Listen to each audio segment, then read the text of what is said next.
నమస్తే రమగారు. నమస్తే జయ. రమగారు, ఏదైనా మంచి కథ చెప్పండి. చందమామ కథ చెప్తాం. ఓకే. పూర్వం టర్కీలో, టర్కీ దేశం, ఈ కథలు అక్కడ కథలు బాగుంటాయి తమాషాగా. అంటే ఈ టర్కీవి అవి ఎందుకు చెప్తారు ఇలాంటి ప్రశ్నలు అడగండమ్మా. మనకు అసలే కథల కరువు వచ్చింది. ఇప్పటికే మనం దాదాపుగా 1000 పైన కథలు చెప్పేసుకున్నాం. 1000 చెప్పారా రమగారు? మరి అసలు ఏ రోజుకి ఆ రోజు కొత్త మాకు అలా ఉంది. బోల్డని చెప్పుకున్నాం కదా. వెతకాలి కథలు. కొంచెం మనకేమో 10 నిమిషాల్లో చెప్పేస్తే కుదరదు. టాపిక్లు 10 నిమిషాలే మాట్లాడాలి, కథలు 25 నిమిషాలు కావాలి. ట్విస్టులు ఉండాలి. ట్విస్టులు ఉండాలి. అదే కదా. అయితే టర్కీ దేశంలో ఒక పక్షులు పట్టేవాడు ఉండేవాడట. సుల్తాన్లు అవి ఉన్న కాలం అనమాట అది. అయితే ఈ పక్షి ఒకరోజు వీడు ఏం చేసేవాడంటే అడవిలో చెట్ల మీద అక్కడ ఉచ్చు పన్నేవాడు. ఏ పక్షులైనా వాళ్తే దొరికిపోయేవి. ఓసారి వీడు ఎట్లా చెట్టు మీద ఉచ్చు పెడితే ఓ కాకి పడింది అందులో. వీడు కాకిని తీసాడు. కాకులు కూడా తినేవాళ్ళేమో, వాళ్ళు దుప్పదిగా మనకు తెలీదు పాపం. తీసుకునేసరికల్లా కాకి మనిషి భాషలో మాట్లాడింది, నన్ను వదిలేసేయి, నేను నీకేం ఉపయోగపడను, నన్ను వదిలేసి మళ్ళీ ఉచ్చుపెట్టు, ఒక అందమైన పక్షి వస్తుంది, ఆ పక్షిని సుల్తాన్ గారికి ఇచ్చేద్దు కానీ చక్కగా, నీకు బోల్ డబ్బులు వస్తాయి, నాతోటి ఏమొస్తాయి, పావలా కూడా రాదు నా వల్ల, వదిలేవా అందుట. సరే ఆ కాకిని చూస్తే అతను కొంచెం సరదా వేసింది. మాట్లాడతాయి ఆ కాకులు, కాకాకా అంటుంది, కాకుండా ఇది కీకి అంటోంది. అందుకని సరేనని దాన్ని వదిలిపెట్టాడు. అది అక్కడే నుంచుంది పోకుండా. ఇతను మళ్ళీ ఉచ్చుపెట్టి దూరంగా కూర్చున్నాడు. చాలాసేపటికి, ఎన్ని గంటలకో, ఒక అత్యద్భుతమైన సౌందర్యవంతమైన ఎంతో బాగున్న ఒక పక్షి వచ్చి వాలింది. ఉచ్చు బిగిసిపోయి దొరికిపోయింది. పక్షిని చూసి ఆశ్చర్యపోయాడు. ఇంత పొడుగు తోక దానికి, మెరిసిపోతూ, కిన్నెర జాతి పక్షి. అసలు మనం కనపడదు, మనకి ఎక్కడో కథల్లో వింటాం. అంత అందంగా ఉంది, ఎంత బాగుంది. ఎప్పుడు దాన్ని తింటాము, చేయటము ఏమిటి, దాన్ని సుల్తాన్కి కదా ఇవ్వాలి. దాని అందం పట్టలేకపోయాడు. దాన్ని తీసుకుని వెళ్ళి సుల్తాన్ గారికి చూపించాడు. సుల్తాన్ మామూలుగానే ఆయనకి విచిత్ర వస్తువులు అవి అంటే కొంచెం ఇష్టం. ఈ పక్షి అందంగా ఉండేసరికల్లా దాని సౌందర్యానికి వ్యామోహితుడై అపారమైన ధనం ఇచ్చాట ఈ పక్షులు పట్టేవాడికి. వాడు అమ్మయాన్ని ఆనందించాడు. కొన్నేళ్ల పాటు పక్షులు పట్టక్కర్లా, వాడు హాయిగా తింటూ కూర్చోవచ్చు, ఏదో చిన్న వ్యాపారం చేసుకోవచ్చు అనుకుని సరేనని అవి తీసుకుని పోయాడు. అయితే ఈ పక్షిని దగ్గర పెట్టుకుని ఈ సుల్తాన్ గారు ఎప్పుడూ దాన్ని మైమరిచిపోయి దాని వెనకాలే తిరుగుతూ ఉంటాడు. అసలు దాన్ని వదలటల్లా. ఈ వజీర్కి ఒళ్ళు మండిందిట. లేదా ఒక పిట్టని తెచ్చి వాడు ఇంత డబ్బట్టుకెళ్ళాడు, దాంతో మనకి 10 సంవత్సరాల జీతం వస్తుంది, వాడు ఎందుకు తీసుకెళ్ళిపోవాలి, వాడికి ఏదైనా శిక్ష పడాలి. వాడి వల్ల ఇప్పుడు సుల్తాను ఆ పక్షి పిచ్చి పట్టిన వాడిలాగా ఉన్నాడు. ఒకటి రాజుగారికి పిచ్చెక్కిచ్చాడని మంటగా ఉంది, డబ్బులు పట్టుకుపోయాడని చీదరగా ఉంది. అందుకని ఏమనుకున్నాడు, ఒకరోజు వచ్చి సుల్తాన్ గారిని చూడబోయాడు. నేను ఒక బంగారు పంజరంలో ఆ పక్షిని పెట్టి దాంతో కబుర్లాడుతున్నాడు. అదేం మాట్లాడదు, తలకాయ ఉప్పుతుంది అంతే. దాని అందమే ఇంద్రధనుస్సు లాంటి రెక్కలు, బంగారపు రంగు కొప్పెర, ఈ ముందుండే పైభాగంలో ఉండే కుచ్చు, సౌందర్యం. వ్యామోహపడిపోతున్నాడు సుల్తాన్. ఇతను ఏమన్నాడు, వజీర్ వచ్చి, ఈ బంగారు పంజరం ఏంటండి, ఇంత అందమైన పక్షికి దంతపు ఇల్లు ఉండాలి, దంతంతో చేసింది అయి ఉండాలి. దంతంతో చేసింది ఏంటి, తెల్లగా ఉంటుంది. పక్షి అటు ఇటు కదిలినప్పుడల్లా దాని రెక్కల రంగు ఆ దంతాల మీద పడి ప్రతిఫలించి ఇంకా అందంగా ఉంటుంది, ద్విగుణీకృత సౌందర్యంతో కనపడుతుంది.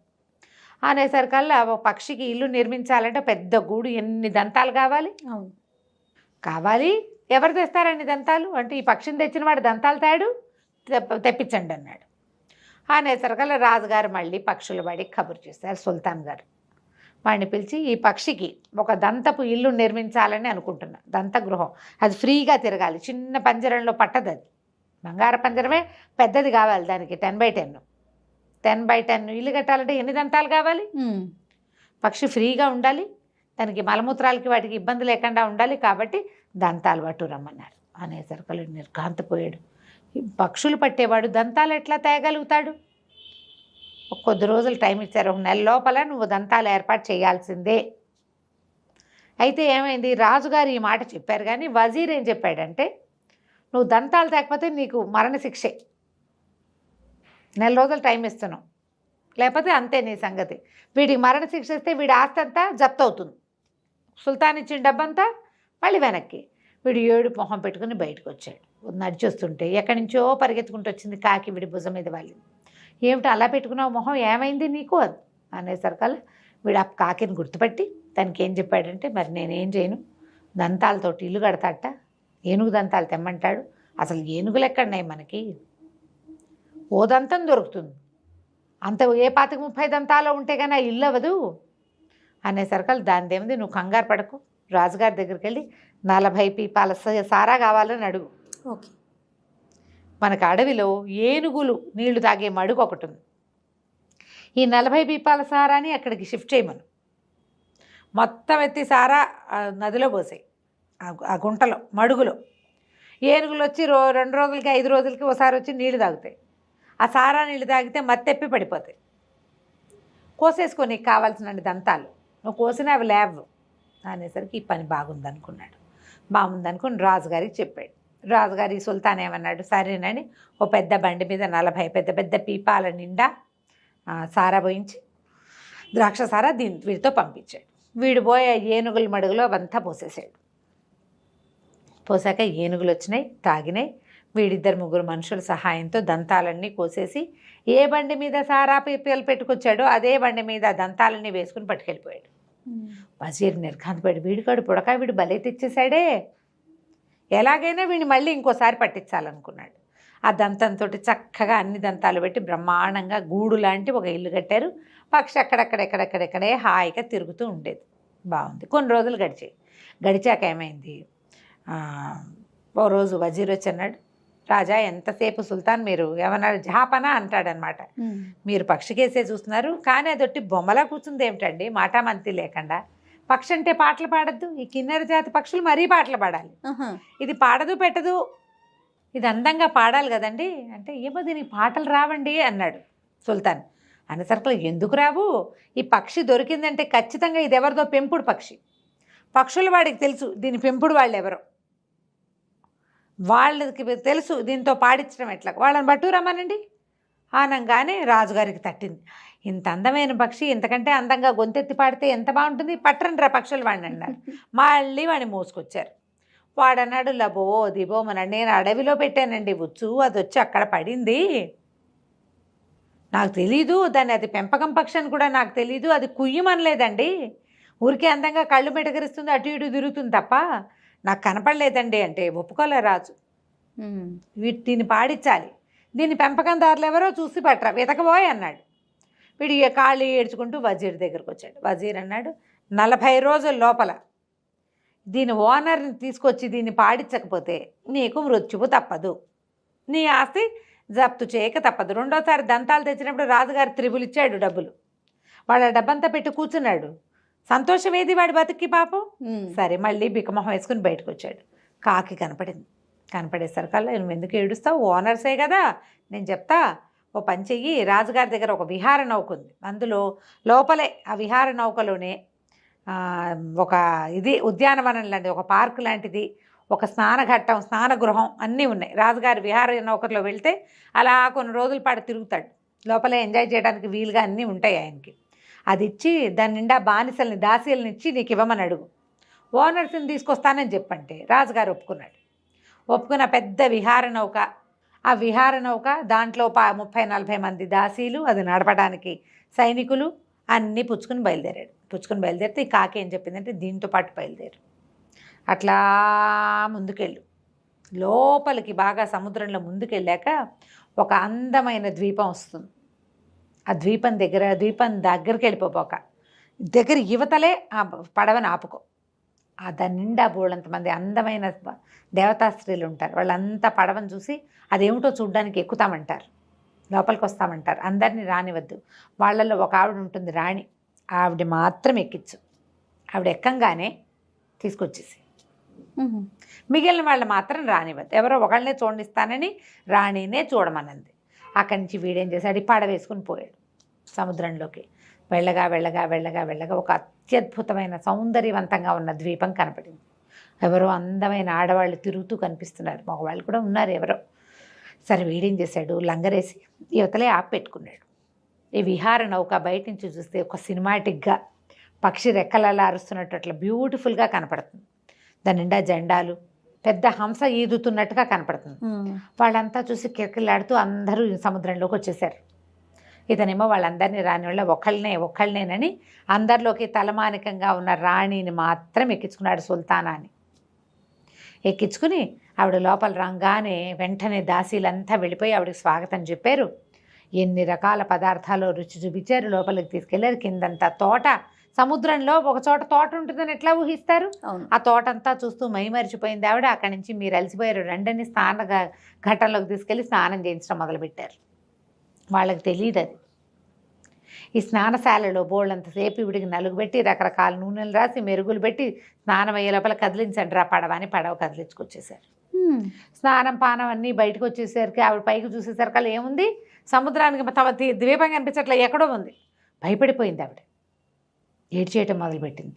అప్పుడు ఈ కుర్రాడు ఏం చేశాడు, పక్షులు వాడు, మీరేం భయపడకండి, ఒక ముఖ్యమైన పని మీద మిమ్మల్ని తీసుకెళ్తున్నాను, నా పని అయిపోగానే మళ్ళీ తీసుకొచ్చి మీ ఇంటి దగ్గర దిగబెట్టేస్తా, హాయిగా విశ్రాంతి తీసుకోండి, వీళ్ళంతా ఉన్నారు మంచిగా గానా బజానా చేస్తారు, చక్కగా తోటలో తిరగండి, హాయిగా తినండి, స్నానం చేయండి, రెస్ట్ తీసుకోండి అని బతిలాడుకున్నాడు.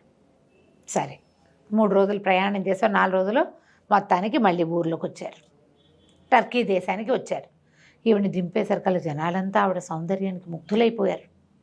అక్కడి నుంచి రాజసభలోకి తీసుకెళ్తే రాజుగారు ఉన్న దగ్గరే ఆ పక్షి ఉండేటువంటి గూడు. ఈవిడిట లోపలికి వచ్చింది, ఆ పక్షి కూ అని కూయటం మొదలుపెట్టి ఎంత అందంగా పాడుతోందో. రాజు మైమరిచిపోయాడు దాని పాటకి. ఈ ఎదురుగుండా వచ్చిన ఆవిడ సౌందర్యానికి అయితే కుదేలైపోయాడు. ఆవిడ దాని దగ్గర కూర్చోబెట్టుకున్నాడు. ఆ పక్షి తెగ పాడింది. ఈవిడిని ఆవిడకి రాజోపచారాలన్నీ చేయించాడు. నాతో ఉండిపోమని అడిగాడు. ఆవిడ ఒప్పుకుంది. ఆవిడే ఉండిపోయింది ఇక్కడే ఈయనతోటి. సుల్తానా, ఆయన సుల్తాన్, ఈవిడ సుల్తానా. ఆ పక్షి నిరంతరము పాడుతూ ఆవిడకి ఆనందం కలిగించేది. ఆవిడ స్నానాలు చేస్తూ పానాలు చేస్తూ పళ్ళు గిళ్ళు తింటూ హ్యాపీగా ఈయనతోటి గడిపింది కొంతకాలం. కొన్నాళ్ళు అయ్యాక ఆవిడకి ఏదో జబ్బు చేసింది సుల్తానాకి. ఇక ఎన్ని వైద్యాలు చేసినా కుదరలా, ఏం చేసినా అవ్వలేదు. అవపోయేసరికల్లా సరే వాళ్ళేమన్నారు, వజీర్కి ఏం చేయాలో తెలియటల్లా. దాన్ని పంపిస్తే పక్షి కోసం చూస్తే దంతపు గ్రహం వచ్చింది, దానికోసం చూస్తే ఈవిడొచ్చింది. రాజుగారు మైమరిచిపోయాడు, ఈ కుర్రాన్ని ముంచెత్తేసాడు డబ్బులో. ఈవిడేమో రాజుగారిని ఇంకా కొంచెం మైమరిపించేలాగా చేసేసింది. ఇప్పుడు జబ్బు. అక్కడి నుంచి వాళ్ళు ఏమన్నారు, ఈ కుర్రాన్ని మళ్ళీ పిలిచారు. పిలిచేసరికల్లా ఈవిడికి వైద్యం చేయించాలంటే ఏం చేయాలి? అప్పుడు కాకింది, నువ్వు భయపడద్దు, ఈవిడికి ఒక ఔషధి కావాలి. వీళ్ళు ఏంటంటే అక్కడ ఉండే దేవతా స్త్రీలు వాళ్ళు ప్రతి నెల ఒక ఆహారం ప్రత్యేకంగా తీసుకుంటారు, ఒక ఔషధం తీసుకుంటారు, దానివల్ల ఆరోగ్యంగా ఉంటారు. ఇక్కడ అది లభించలేదు. 6 నెలలు అయ్యేసరికల్లా ఆవిడకి జబ్బు చేసేసింది.